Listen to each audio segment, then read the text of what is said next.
I want to first say I'm honored to be able to speak in front of such distinguished individuals here today. In this audience, we have some of the most successful entrepreneurs, industry leaders, celebrities, and people striving for success who will be listening to this. Now, I know what some of you are probably wondering. Who is this guy, and how did he become one of the speakers at this conference? Which I can answer in 2 words. Budget cuts. But in all seriousness, today I'm not going to speak on the topic which I was given. Instead, I will speak on something that's on my heart. I'll be brief and not be using my 25-minute time limit. You see, like many of you, I got caught in chasing the American dream. Now, I was fortunate to experience some success by owning a growing software company. But even with all the fame, I realized I lost my way along the journey, and my childlike joy was gone. Once the focus became only about money, it just wasn't fun anymore. So I walked away from it all and decided to do something totally out the norm. I became a car salesman. Now, if you want a quick way to make your friends and family think you absolutely lost it, go from being on TV and featured by national business magazines one moment to just 2 weeks later telling them you're quitting to sell cars.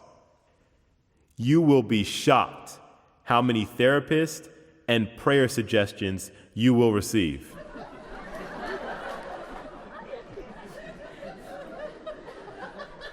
But, you know, in our current American culture, we're all trapped by dream chasing, money making, and attention seeking.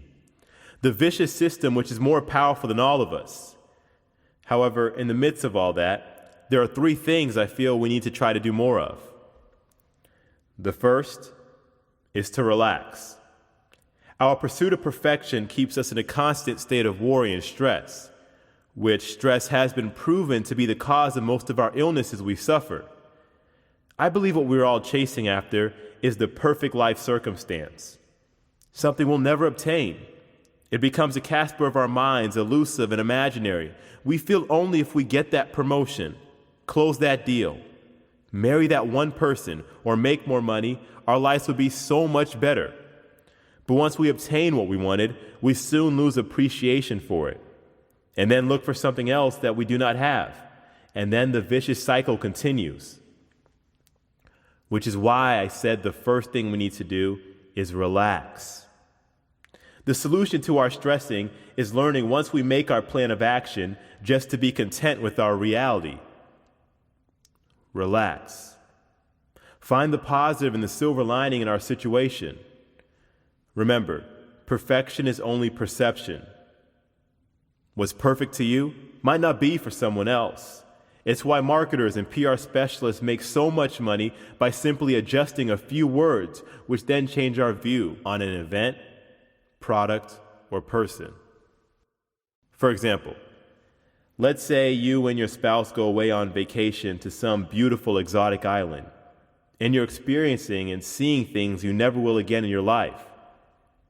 Then you ask your spouse, "Hey, you know that application I sent last week? Do you think I'll get accepted? It's really got me stressed out thinking about it." Your spouse is going to say, "Relax. Stop worrying about that. We're on vacation. Let's just enjoy our time here." You see, being on vacation doesn't magically make our problems go away. All it does is give us the ability to change our perspective and realize there's nothing we can do about it. So let's give our minds a break of always worrying about the future. Vacation our thoughts. Relax, and let's enjoy the moment. The next thing we should do more of is smile. Okay, I want everyone on 3, without thinking, give a big smile. Ready? 1, 2, 3. See, a smile is the most powerful and simple action to change the whole mood of an environment. It lets people know we're human. It can diffuse an argument. When we're nervous on a first date, trying to impress the other person, receiving a genuine smile lets us know we're doing fine. Think about when a baby smiles at you. How can you help but not feel special at that moment? It's like for a brief period, time stops, and all you can think about is joy. Well, I say let us stop being scared to show our weak side, and let's slow down life with a smile and appreciate the humor in small things. And finally, the last thing I feel we need to do more of is have fun. Now, I'm not promoting fun in a hedonistic lifestyle sense. Everything must be done in balance with our work and responsibilities to those who are depending on us. The fun I'm speaking about is using our creativity to turn routine daily tasks and relationships into something enjoyable. Because as we become adults, we all look back to the time when we were kids with the feeling that we forgot something important. I feel what we all forgot is our ability to have fun. For most people, having fun is too risky because it requires putting yourself out there and being different. Telling a joke and risk no one will laugh. Choosing a career that you enjoy but lacks the social status and risk people will look down on you. The most innovative companies in the world have play areas for their employees since they learn creativity is best activated when someone is having fun and not focusing on the problem at hand. Now, the biggest killer to us having fun, in my opinion, is money. Once money comes into the equation, in any of our life transaction, it brings out the evil and pride that's in all of us. As a result, we start running ourselves like a business. We make all our career choices based only on what's going to make us more money. We're also in a constant state of networking, choosing to spend time only with people who could advance us in our careers, then itemizing our limited time left over to spend with friends and family just as a tax write-off in the charity section of our tax returns. Because, as we say, time is money. This is the reason why the beginning of a journey is so much better than the destination. In the beginning, it's not about the money. It can't be. Most of us started without money. It was for the fun, the joy of doing the process, having fun as we got better. Think about for some of you who are now making six figures, millions, or billions, but are now secretly miserable with your lives. How you reminisce to the time when you were struggling financially to make it, but what you did have was passion and love for what you did. The time when you were an amateur, not getting paid monetarily, but only getting paid with self-fulfillment. Then just like for all of us, once money comes into the equation, it turned us all into what we call professional. And we start to take ourselves too seriously, thinking we're someone important. And then the pride of defending our self-esteem and image comes in. This could happen even if you're a plumber, librarian, electrician, doctor, lawyer, pastor, police officer, anything, it doesn't matter. We all need to stop trying so hard to always portray a winner's image. Let's have humility and return to having the heart of an amateur, where we knew we didn't know much, but was thankful for the opportunity to learn, get better, and have fun with the process. Remember, this only can be done if we choose to do things based on what we love and brings us internal joy, instead of trying to make people like us and win the approval of others. Do you know why, when we get older, time feels like it goes by faster?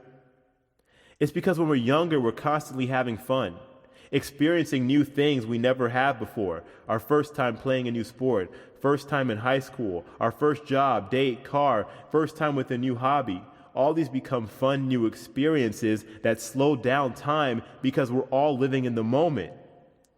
But as we get out of our college years and adult responsibilities start to pile on, we have less time for randomness and stop experiencing and creating fun new memories, which leaves us stuck just with our old ones, which is why we have so much nostalgia about our past. Our focus now is about money and work, always looking to the future to spend our next paycheck. If you're rich, you focus on how you're going to get the next big deal and buy that new house. If you're paycheck to paycheck, you're only focused on what bill you're going to pay with your next paycheck. Instead of living in the moment, hour by hour, our minds shift only to living in cycles, pay periods to pay period, which is why time flies. Well, I say let's break free out of our ruts and status quo comfort zones and not be scared to be ourselves and be different than others. Go out, use our God-given creativity to make something new. Let's start seeking out new types of experiences, such as having game night with the family, recreating your first date with your husband or wife, trying out a new restaurant 40 minutes away, calling a friend and going on a random road trip. People, our memories with friends and family is the most important thing that should be cherished. So never stop creating them. Now, as you go back to your lives and start to feel anxieties, fears, envy, and disappointment, remember to relax, smile, and have fun. Thank you.